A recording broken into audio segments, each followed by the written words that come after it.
Custo de vida, emprego e desemprego, cesta básica, tarifas públicas, salário mínimo. Agora, na Brasil Atual, a análise do DIEESE. E nós vamos conversar com o diretor técnico do DIEESE, Fausto Augusto Júnior. Bom dia, Fausto. Parece que temos problemas aqui de conexão com Fausto Augusto Júnior. Vamos tentar aqui refazer essa conexão para ver se ele nos escuta. Um momento. Agora sim, vamos tentar falar novamente com o diretor técnico do DIEESE, Fausto Augusto Júnior. Bom dia, Fausto. Bom dia, Glauco. Bom dia a todos. Fausto, ontem você falou aqui no Jornal Brasil Atual a respeito das previsões, das projeções para a economia em 2022 e teremos também as eleições. Quais são as principais pautas que devem ser discutidas nas eleições, não só as presidenciais, mas também as parlamentares do ano que vem, do ponto de vista da economia e do mercado de trabalho, Fausto? Bem, Glauco, a gente tem aí o debate do ano que vem pautado de alguma forma pelas eleições. E as eleições vão ter como foco, muito provavelmente, né, na verdade já está se configurando isso, o debate da situação econômica do país, da situação social da população.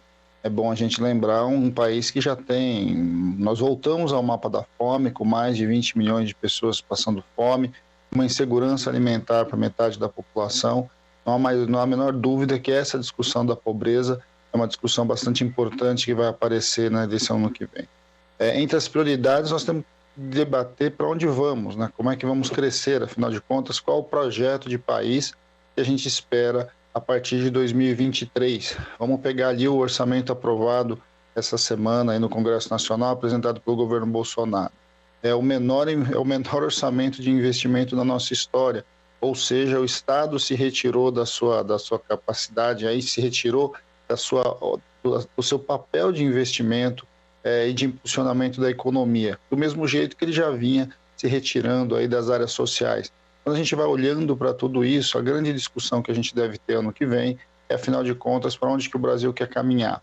Do outro lado, a gente vai ter que assistir, né, ainda o dilema da pandemia, o dilema de como é que a gente enfrenta essas ondas e esses novos ciclos aí de variantes, mas também os impactos dessa pandemia. Nós temos um conjunto bastante importante de famílias que perderam entes e de sequelados desse processo todo, e que de alguma forma vão precisar de algum apoio, vão estar colocados aí como pelo menos com alguma pauta em referência ao pensar o futuro do nosso país.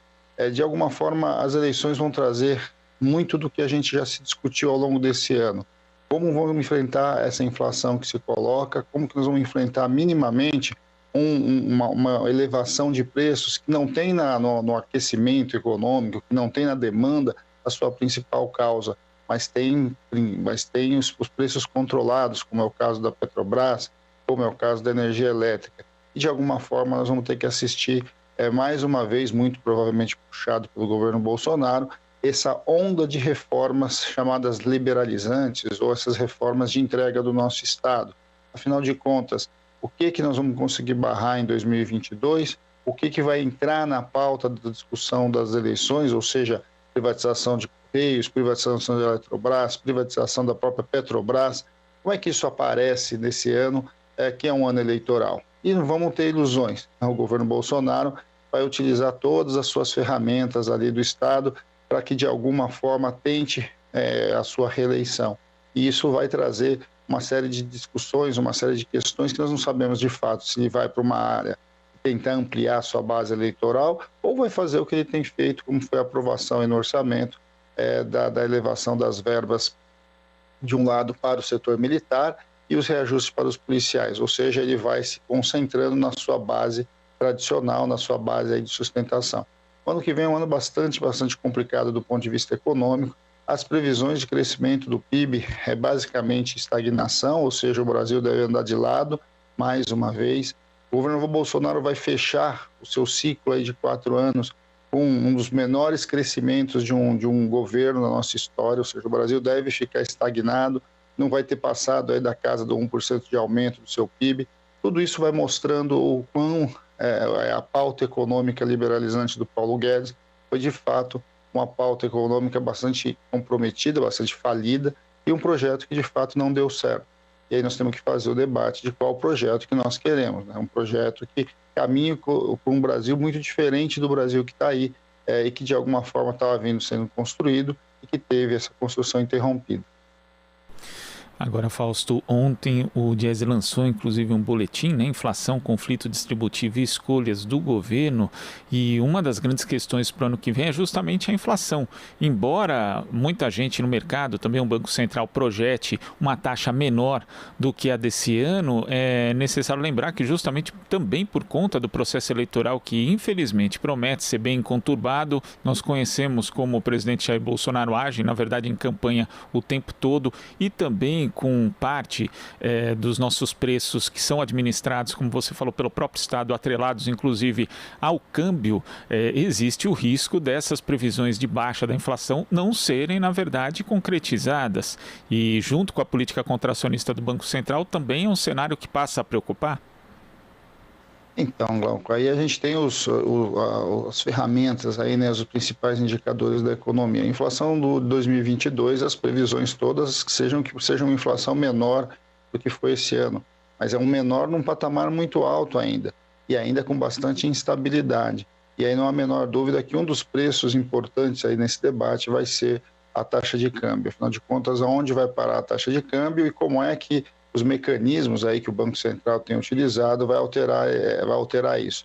Tudo indica que o Banco Central continua elevando a sua taxa de juros, o que vai caminhar para o aumento da dívida pública, o aumento da transferência de renda, né, e de recursos do setor produtivo para o setor financeiro, o que esfria mais ainda a economia, mas a princípio uma das intenções do próprio Banco Central é atrair dólar e atrair dólar principalmente aí nesse mercado especulativo, você baixar ou pelo menos segurar a elevação do câmbio. Agora, o câmbio tem algumas variáveis bastante importantes para a gente pensar para o ano que vem. Sem dúvida, a eleição é uma delas, mas a instabilidade econômica em geral é um fator bastante preponderante. E o atual governo tem demonstrado muito pouca capacidade de acalmar mercado ou minimamente criar algum grau de estabilidade para pensar em investimento. Muito pelo contrário. E num ano bastante complicado, que é um ano eleitoral, a gente vai assistir muito disso. A gente vai assistir muita instabilidade, que pode sim comprometer a taxa de câmbio. Agora, além de tudo isso, nós temos que também ver o que vai acontecer pelo mundo. A elevação da taxa de juros, por exemplo, nos Estados Unidos, certamente dá uma eficácia muito menor para a elevação de juros aqui no Brasil, o que faz com que possa e deva, inclusive, pressionar a taxa de câmbio para além. Se a taxa de câmbio sobe, a gente vai ver todo esse conjunto de preços da nossa economia vinculadas ao câmbio sendo puxados para cima. E aí não é só combustível, né? Não é só gasolina, nós estamos falando, por exemplo, de todas as commodities, e dentre elas as que mais impactam as famílias são as commodities alimentares.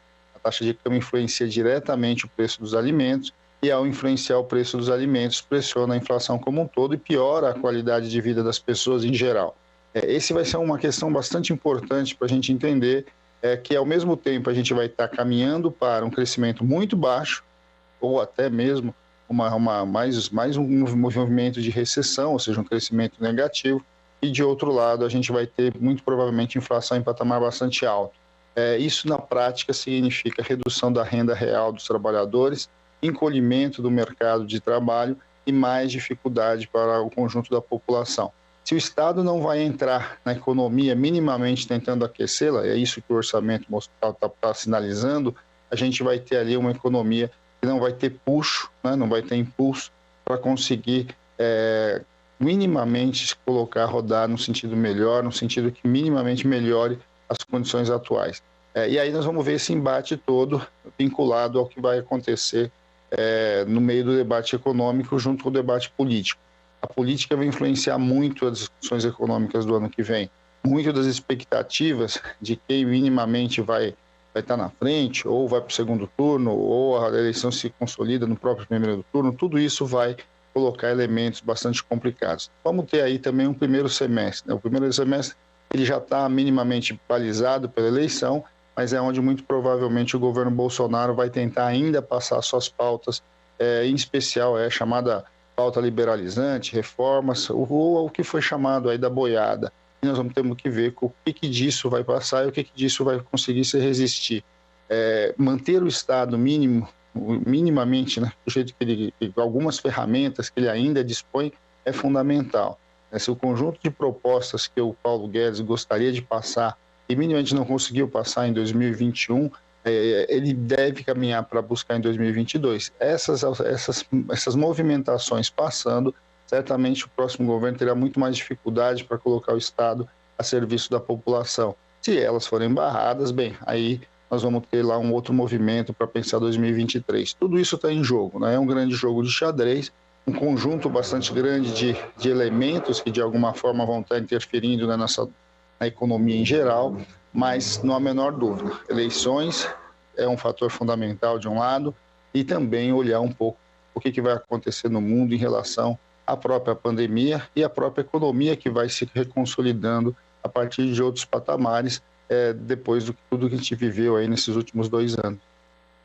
Fausto, e quando você fala do Estado manter instrumentos mínimos, né, de possibilidade de intervenção na economia, segundo o boletim do Diese, aqui a inflação que nós tivemos a partir do segundo semestre de 2020 é resultado basicamente da elevação de 3 grupos de itens que compõem os orçamentos familiares: alimentação e bebidas, transportes e habitação.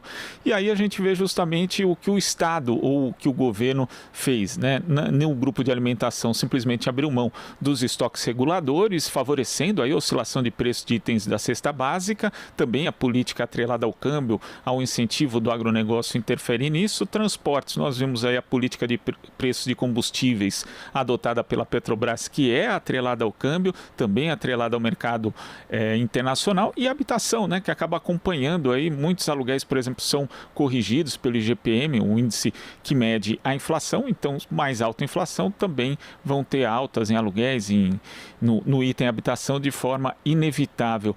A inflação hoje no Brasil é um exemplo do que a ausência de regulação, de intervenção em momentos que são necessários do Estado na economia acaba propiciando, acaba causando para a população, Fausto? Normalmente, quando a gente fala de inflação, né, Glauco, a gente fala que a inflação é um grande desequilíbrio econômico, né? A inflação ela se dá no momento em que a economia está desequilibrada, né? O problema é que, neste momento, o desequilíbrio se deu pelo lado da oferta, né? Ou seja, a questão da oferta no Brasil foi comprometida. E ela foi comprometida efetivamente por uma questão vinculada aos preços administrados, né? É uma escolha, né, de como colocar a prioridade de um preço de uma empresa que é monopolista, no caso da Petrobras, a colocar os interesses dos seus acionistas à frente dos interesses do país. A gente viu o debate aí todo com relação ao que foi a lógica de desregulação do mercado de alimentos, e aí a questão que a gente dos estoques reguladores é algo bastante absurdo. O Brasil tem estoque regulador desde a década de 30 e do século passado, né? E de repente você tem aí um desmonte de todo o sistema de regulação de preço, basicamente porque isso beneficiava e beneficiou muito o agronegócio. De alguma forma fez com que a gente, por exemplo, no ano passado, a gente de repente vendesse muito arroz em 2 meses, depois faltasse arroz nos meses seguintes. Isso é só um exemplo de como o Brasil simplesmente deixou de coordenar a sua política de alimentação no país. E a gente viu no caso no caso da habitação, Glauco, a questão da energia, né? E todo o debate, de um lado, da falta de investimento no setor. O Brasil não tem planejamento energético claro, e de outro lado toda a discussão de privatização da Eletrobras. Tudo isso foi mostrando, né, como que de fato o Estado tem um papel bastante significativo quando a gente está olhando sim para a inflação. E na outra ponta a gente vai olhar ali o que significa essas ferramentas que o Banco Central quer se utilizar. Quando o Banco Central tem como único olhar a questão da inflação e muito pouco a questão do próprio crescimento econômico e do emprego, o que a gente assiste é o que a gente deve assistir ano que vem. O combate à inflação se dá pela ponta da demanda, ou seja, você vai esfriando a economia para que a inflação de serviço, de alguma forma, compense a inflação dos preços administrados. Isso é a política que a gente já assiste há muito tempo aqui no Brasil, desde a época do Plano Real, e de alguma forma aumenta a nossa dívida pública de um lado e de outro vai criando barreiras estruturais para que a gente avance no nosso crescimento. O Brasil, para caminhar para um país diferente, para um país que minimamente avance a sua situação social, avance na sua competitividade internacional, ele precisa crescer a patamares anuais maiores do que ele tem se dado.